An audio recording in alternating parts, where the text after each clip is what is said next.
Thank you, Will, for the introduction. Thank you, Dr. Kamrava. Thank you to the Dean. Thank you for coming tonight. It's really an honor and a privilege to be here. My mother, in fact, was one of the first women to attend Georgetown School of Foreign Service in the 50s. So she's, of course, very happy that I'm speaking here tonight, and as am I.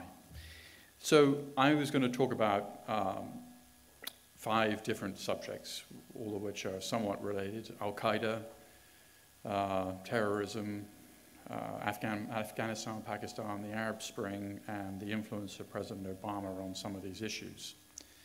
And I wanted to begin, Will mentioned that I'm one of the few people to have met Osama bin Laden, and since that number is unlikely to increase, I thought I'd start with a discussion of what he said, what he told us during this interview, because I think it relates to many of the themes of tonight's discussion.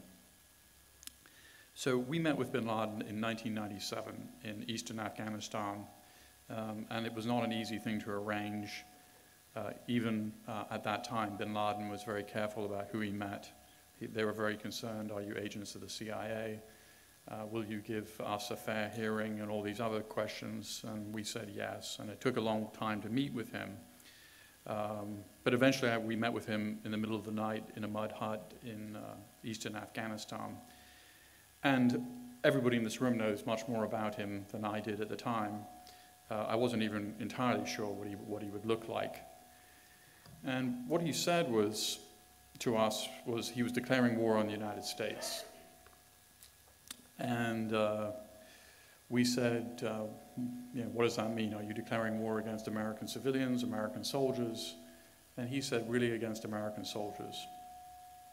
Are we getting a little feedback here? I wonder if that's, okay.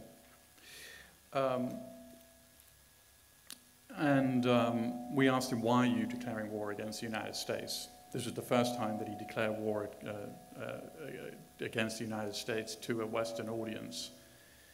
He said the reason that he was declaring war against the United States was support for Israel, support for Saudi Arabia and Egypt, the sanctions then in place on Iraq, and he didn't mention anything to do with American freedoms or American culture or any cultural issues at all. He was very much, it was a foreign policy critique of the United States.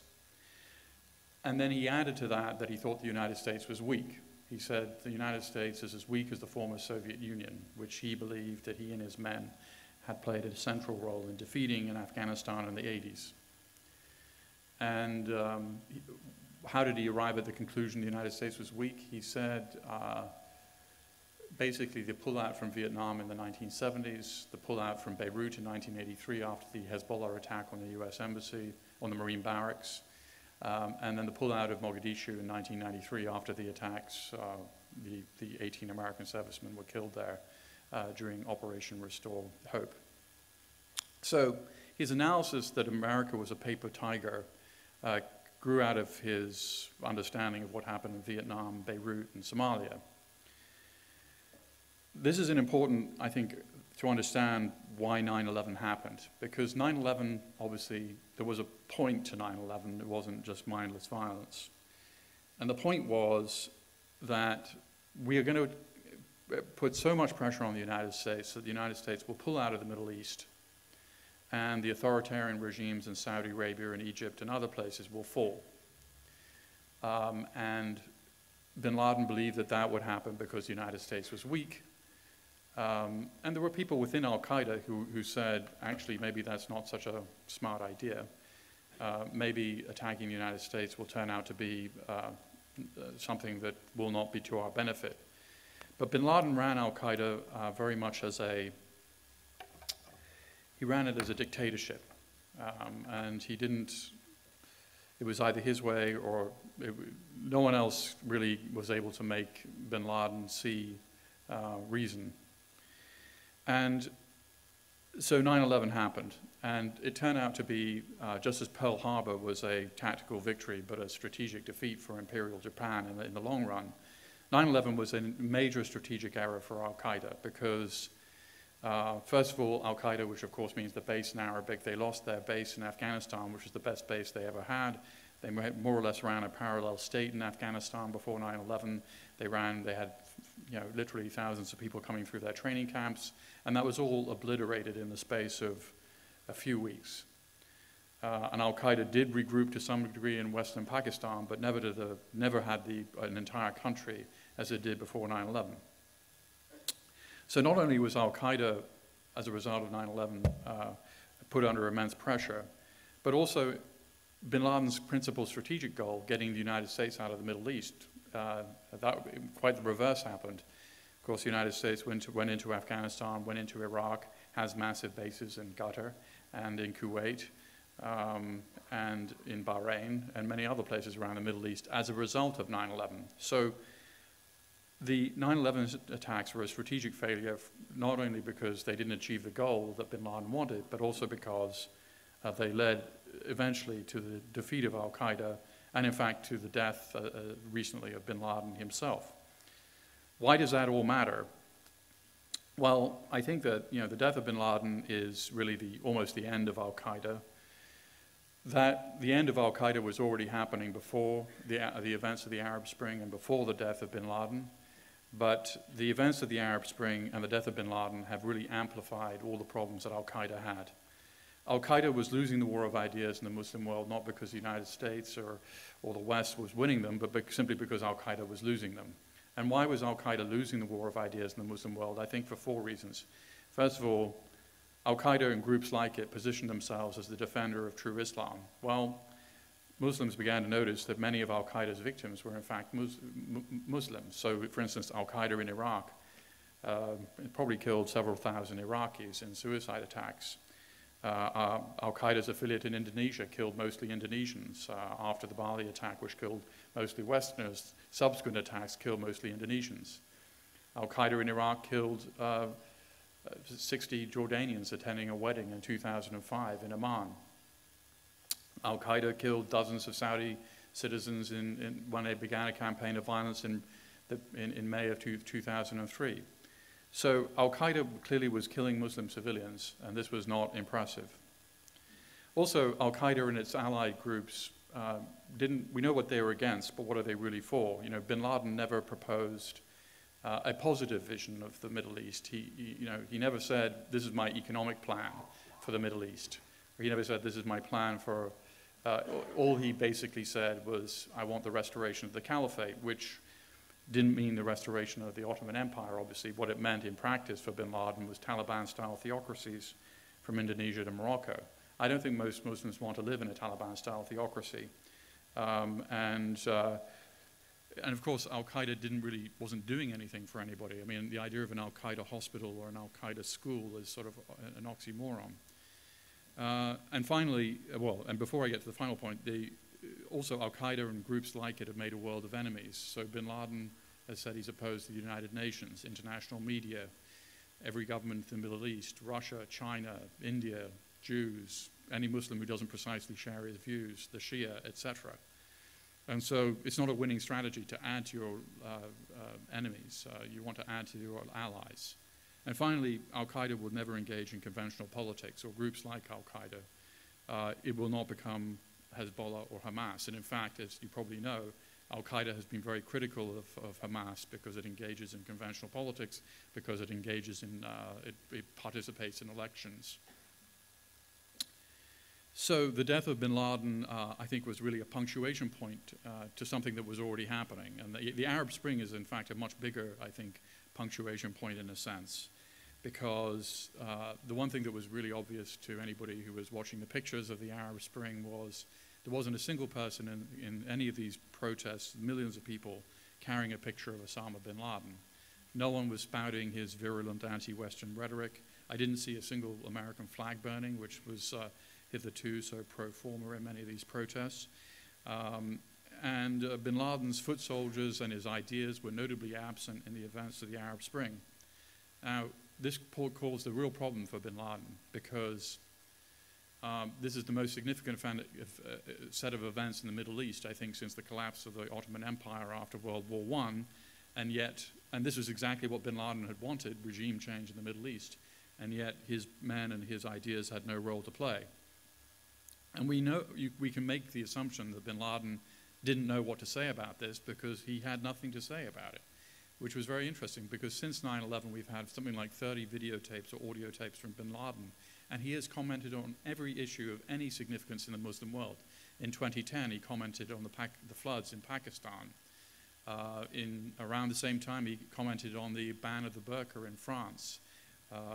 He's commented on the invasion of Gaza in 2009 by the Israelis. He's commented on every issue of any importance in the Muslim world in these audio tapes or videotapes, but he never commented on the Arab Spring. And the reason he never commented on the Arab Spring is what was he going to say? Because the Arab Spring called into question his two main points.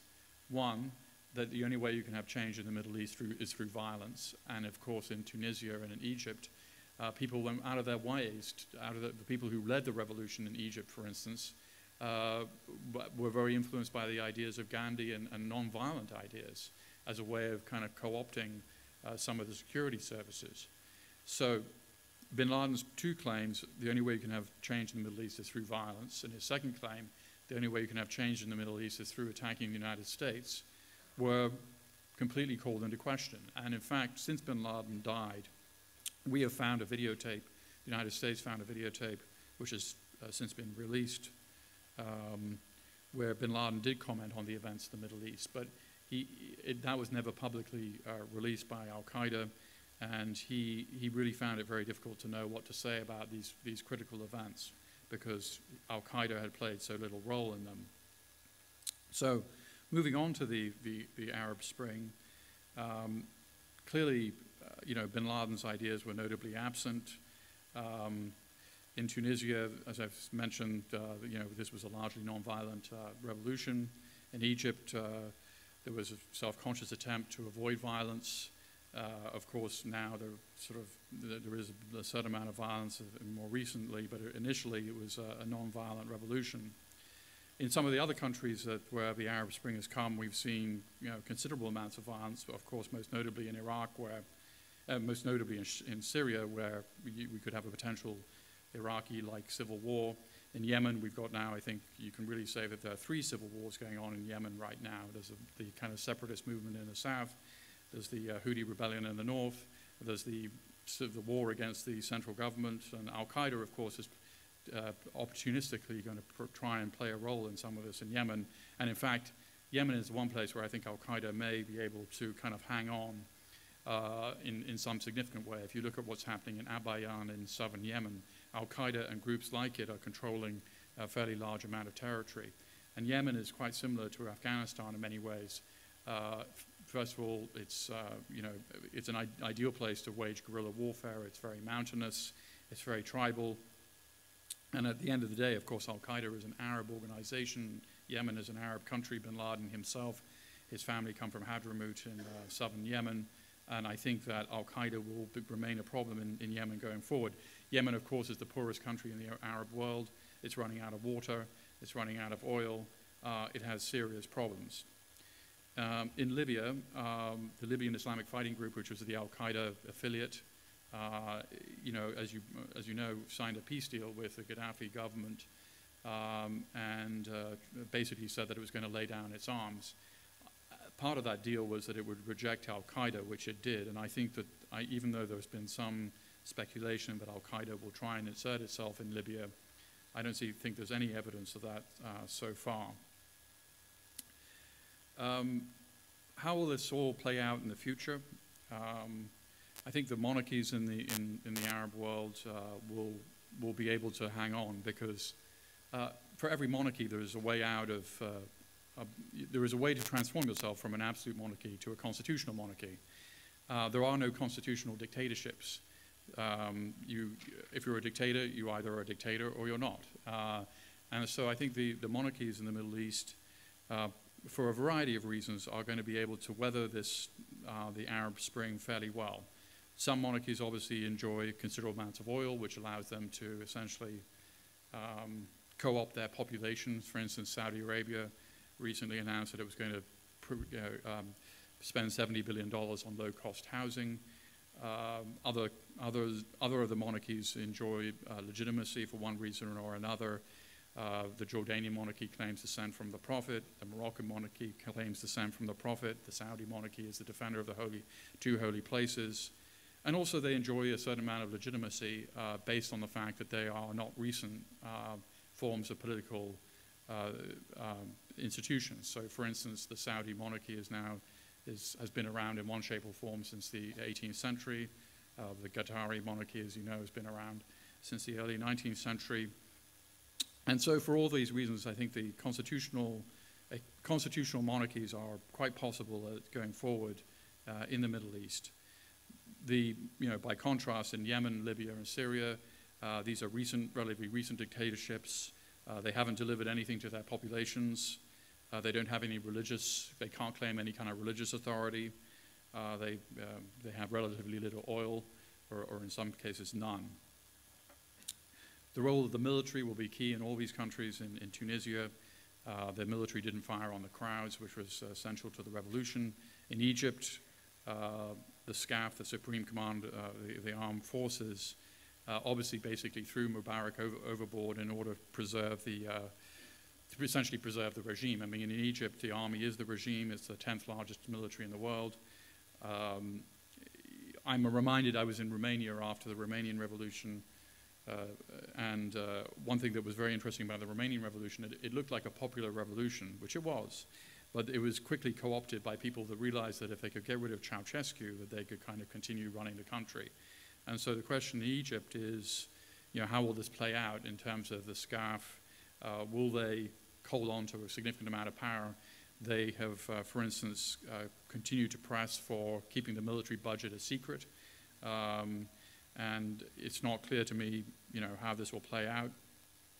If it plays out in a way that's successful for Egyptians, Egypt will start looking more like Turkey over time, perhaps an Islamist moderate government with a strong role for the military. If it plays out in a way that isn't so good for the Egyptians, it might look a lot more like Pakistan, where the military essentially has total veto over all matters of national security, and you have a weak civilian government.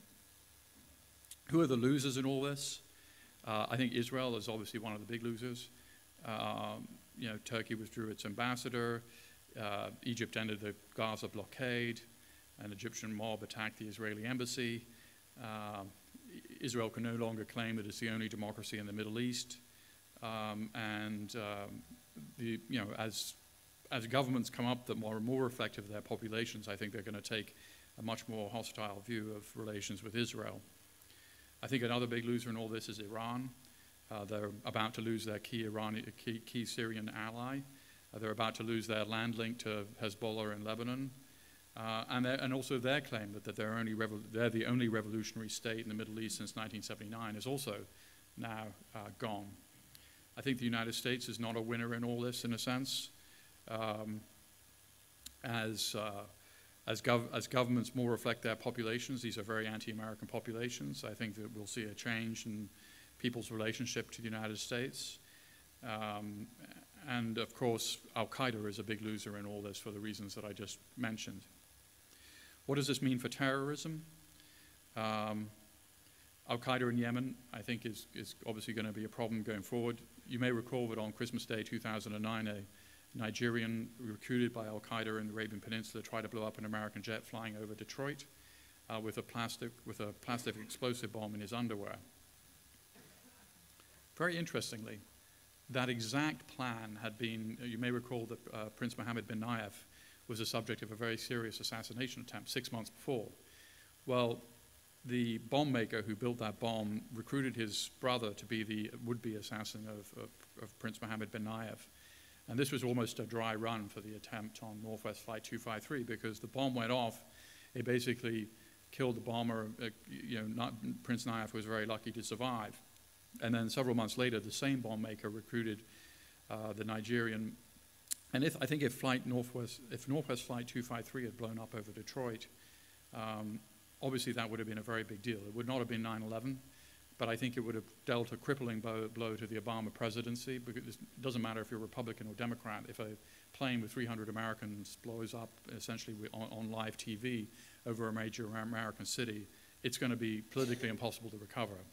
And in fact, President Obama in a National Security Council meeting subsequently said we dodged a bullet, which I think is correct. So the guy who built that bomb is still trying to get bombs onto Western or any kind of plane.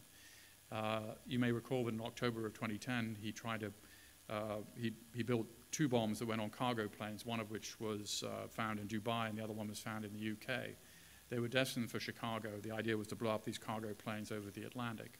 So this guy, whose name is Asiri, the bomb maker, is still out there, still trying to get a bomb onto a plane. And if he succeeds, it doesn't really have to be any, if it's a commercial jet of any kind, that has a very big effect on the global economy and international trade and business, because you'd have to basically retrofit all your kind of airport security to prevent plastic explosives getting on planes, which is difficult and expensive. Al-Qaeda in Iraq is back, which I think was very predictable. We've seen a rash of attacks by Al-Qaeda in Iraq. Al-Qaeda obviously Al-Qaeda in Iraq made a lot of mistakes in Iraq. One of the many reasons that the Al-Qaeda brand was so tarnished. And in fact, even bin Laden thought that Al-Qaeda in Iraq was essentially saying, you've got to kind of stop killing the Shia, you've got to stop beheading people on television. Bin Laden was very concerned that Abu Musab al-Zarqawi, the leader of Al-Qaeda in Iraq, was actually tarnishing the Al-Qaeda brand. Well, he certainly did. But Al-Qaeda in Iraq is back, and I think that it's useful for some of the Ba'athist groups to have Al-Qaeda as a group that can attack successfully what they see as a Shia government. In Syria, could Al-Qaeda take advantage of the situation in Syria? I think that is not out of the question. Abu Musab al-Suri, who is one of arguably the most important intellectual in the jihadi movement, he's actually the person that I spent several weeks with when I was on the way to meet bin Laden. He probably is there's some rumors that he's been released from Syrian jail. He would be a very effective leader of the jihadi movement in Syria if that's the case. Lashkar-e-Taiba, the Pakistani militant group, I think is a serious concern, because if you recall the Mumbai attacks in 2008, they obviously targeted Indian targets. They also went out of their way to attack an American Jewish target, which was actually quite an obscure place in Mumbai. And Lashkar-e-Taiba is a group with thousands of recruits. It has quasi-governmental support from the government of Pakistan. It has highly educated members, and I think it's a particular concern if, in fact, it's shifted from just solely focusing on India to focusing on other targets in the West. The Pakistani Taliban sent suicide bombers to Barcelona in January of 2008, and then, of course, tried to blow up a van in Times Square in May of 2010. I think they're a concern, too. However, all these groups, many of which are headquartered in Pakistan, are under terrific pressure, partly because of the drone attacks, which have killed quite a number of their leaders. But they retain some capabilities. And just as a side note, if Israel or the United States in some shape or fashion attacks Iran, clearly Hezbollah would unleash kind of terrorist attacks in all the places, many places it has a capacity to do so. I think a big concern on the terrorism front going forward is the possibility of a Mumbai 2, by which I mean an attack, not necessarily in Mumbai, but anywhere in India that killed significant numbers of Indians that was traceable to Pakistan. Because then you can sketch out a scenario where the Indian government, even though it's acted in a very self-restrained way in the past, decides that it has to respond. It takes out some terrorist training camps in Pakistan. Pakistan then decides to kind of amp up its response, including perhaps tactical nuclear weapons, which it has, and then you have a nuclear war between India and Pakistan. Now, I'm not saying that's likely to happen, but a much more likely scenario, the idea that a terrorist can acquire a nuclear weapon only happens in movies. It's extremely hard to build nuclear weapons, almost impossible. Iran has had a nuclear program for two decades and still doesn't have one, despite spending a huge amount of money. It's very hard to build a nuclear weapon. No state is going to sell or give a nuclear weapon to a terrorist group that it doesn't really control. The United States destroyed Saddam Hussein's regime on the mere suspicion it might have nuclear weapons. imagine what would happen to a country that did deploy some kind of give nuclear weapons to terrorists. So my concern is not a terrorist acquiring nuclear weapons. My concern is a terrorist attack provoking a nuclear war, which I think is much more likely, certainly between India and Pakistan. Another concern I have is, you may recall that there was a gentleman called Bruce Ivans who was identified as the man behind the anthrax attacks in the United States. He was a senior scientist in the US government biological weapons program. Might there be somebody, an Islamist Bruce Ivans, somebody, an educated Pakistani scientist, for instance, who has access to anthrax, who might be inclined to do some kind of attack? I think, again, that's not very likely, but it's something that we should be somewhat concerned about. I said I would speak briefly about Pakistan and Afghanistan, and it's very easy to accentuate the many negatives about Pakistan. A lot of things going wrong there. 2% growth. They have the population is growing very, very exponentially, and they only have 2% economic growth. Only 2% of the population pay taxes. They have severe economic problems. But let me throw out some positives about Pakistan, which I think often get overlooked. There was an Arab Spring in Pakistan before there was an Arab Spring in the Middle East. Basically a civil society movement of lawyers got rid of a military dictator. Now, obviously, he wasn't a military dictator like Mubarak. Musharraf was sort of relatively benign as military dictators go. But the fact is that Pakistan had its own Arab Spring before it happened in the Arab world. And so there is a sort of, and of course, Pakistan has been a democracy on and off since 1947. And it has a very independent media, which is a lot of it is very anti-American, but a lot of it's very anti-Taliban, and most of it is very pro-democracy, and they played a very vital role in getting rid of Musharraf, the former military dictator. Pakistan also has a pretty independent judiciary, and right now, just today, they have indicted the prime minister because he will not send a letter to the Swiss authorities asking for President Zardari's corruption cases to be reopened in Switzerland. They also have cases against ISI, which is the Pakistani Military Intelligence Agency, looking into why a number of missing people that are believed to be in the custody of ISI. So you have an independent judiciary, you have an independent media, you have a sort of Arab Spring, and very interestingly, in the last few months, Pakistan signed a most favored nation trade agreement with India, which was basically a year ago would not have seemed likely that you would have Pakistan agreeing to open up trade with India. And finally, there is a group of pro-Taliban religious parties in Pakistan known by their initials MMA. In 2002, they got 11% of the vote in what was not a free and fair election. In 2008, there was a free and fair election. They only got 2% of the vote. So Pakistan, yes, the Taliban are very vocal in Pakistan. Yes, they've created a huge problem internally for the Pakistanis with a huge number of suicide attacks. But the fact is that most Pakistanis do not like the Taliban or even parties that sort of are close to them. Going over the border to Afghanistan, I'm somewhat optimistic about what's going on in Afghanistan. I was there under the Taliban, so I have a sense of what life looked like under the Taliban, and I have a sense of what life looks like now. Under the Taliban, there were a million children in school. Today, there are 8 million children in school. Under the Taliban, there were, of course, no girls in school. Now, 37% of the school-age population are girls. Infant mortality rate is down. GDP in Afghanistan, starting at a very low level, has gone up 10% every year. Afghans are very optimistic about the future. The most kind of common polling question you can ask is your country going in the right direction? Now, right now in the United States, where I live, very few Americans think the country's going in the right direction. In Afghanistan, something like 70% of the country thinks the country is going in the right direction. Why is that? We know they have a huge corruption problem, a huge drug problem, and all the other problems that they have. Well, they have very low expectations of what a better life is like. Under the Taliban, there was no phone system. Now, 1 in 3 Afghans has a cell phone. People can see in their own lifetime that significant and positive changes have happened.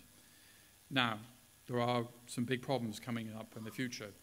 As the United States and its allies draw down in Afghanistan, a huge amount of money is going to be taken out of the Afghan economy. And the most optimistic projection is that the Afghan economy could contract by 12%.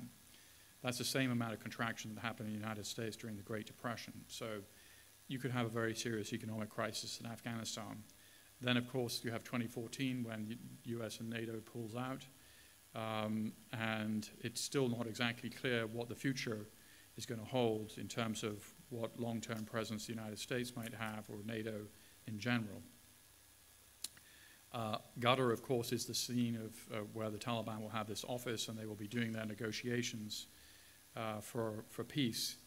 I think it's a good thing that there is this negotiation process happening, but I'm kind of skeptical for several reasons about what a peace deal, can there be a peace deal with the Taliban? Let me just start with Mullah Omar. Mullah Omar awarded himself the title of Commander of the Faithful, which is a rarely invoked religious title from the time of the Prophet. I think he's a religious fanatic. He's had 10 years to say, hey, I reject al-Qaeda. He's had 6 months to say, my deal was with bin Laden personally. He's dead now, and any kind of relationship between al-Qaeda and the Taliban is over. He hasn't said it. I don't think he will say it. I think the moderate Taliban have already kind of come over to the government in one way or another. There are, of course, many Talibans to negotiate with, or at least 3 or 4 major groups. That's a good thing and a bad thing. The good thing is one of these smaller groups might be split off, and you can kind of create splits in the movement. The bad thing is that there isn't one person. There is no Slobodan Milosevic or Ho Chi Minh to negotiate with. There are multiple different people to negotiate with. Also, we've had a lot of experience of peace deals with the Taliban, and they've all failed, and they've all taken place on the other side of the Pakistan border. There was a peace deal with the Taliban in South Waziristan in 2005, in North Waziristan in 2006, and again, I think, in 2009. There was a peace deal with the Taliban in Swat in northern Pakistan. Every time these peace deals have happened, the Taliban has essentially reneged and taken these deals as opportunities to expand their reach. Pakistan has a veto over any kind of peace agreement with the Taliban, and that's fine. They have big interests in Afghanistan, and they should be involved. But the point is, it's quite complicated with all these different actors. And then, of course, the Northern Alliance, the former anti-Taliban Northern Alliance, they have a de facto veto over this. And the most likely president, if there was an election in Afghanistan today, the most likely person to be elected would be Dr. Abdullah. Dr. Abdullah spent most of his life fighting the Taliban and is unlikely to make significant kind of concessions to them. And finally, most importantly, what do the Taliban really want? They've never said what their vision is for girls' education or women in the workforce, and so I think there are a lot of reasons to be somewhat skeptical. And just to wind this up, I said I would speak a little bit about President Obama. Obviously, the Cairo speech was the high water mark of the Obama administration's sort of relationship with the Muslim world. Since then, if you look at polling data, support for President Obama has gone down significantly. He's not as unpopular as President Bush, but he's pretty close. And I think I don't quite know the reason for that, but I think that the Obama administration's lack of real effort on the Israeli-Palestinian negotiations, I think, is kind of really a central part of all that. I think President Obama has surprised a lot of people who voted for him. A lot of people who voted for him voted because he was going to get the United States out of Iraq. He was the anti-war president. Well, by my count, the United States is engaged in 5 wars in 5 Muslim countries right now, and it was 6 until we pulled out of Iraq relatively recently. We're involved in Afghanistan, obviously. We're involved in Pakistan, where President Obama quintupled the number of drone strikes over President Bush, which is very interesting to me because think about all the leftists, all the groups around the world that complained about Guantanamo and the President Bush and his sort of extra legal approach to the war on terror. Well, there's nothing more lack of due process than killing somebody with a drone, and yet there's been very little discussion by liberals or by human rights groups about the drone program in Pakistan. President Obama very quickly intervened in Libya. To his credit, I think. he got a lot of criticism on the left and the right for that. But you think it took Bill Clinton 2 years to intervene in Bosnia when the Serbs were massacring the Bosnians. It took President Obama about 9 days to intervene in Libya. And it's basically been, I think, something of a success. We're also engaged in a low-level war in the United States in Somalia, and we're also engaged in a low-level war in Yemen. A lot of these are secret wars, covert wars, using American special forces, using American drones.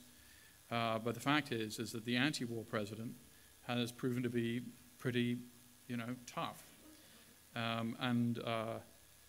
He was awarded the Nobel Peace Prize very early on in his presidency, and it kind of was an interesting thing because he just as he was awarded the prize, I think literally the week before, he just authorized 30,000 more American soldiers in Afghanistan.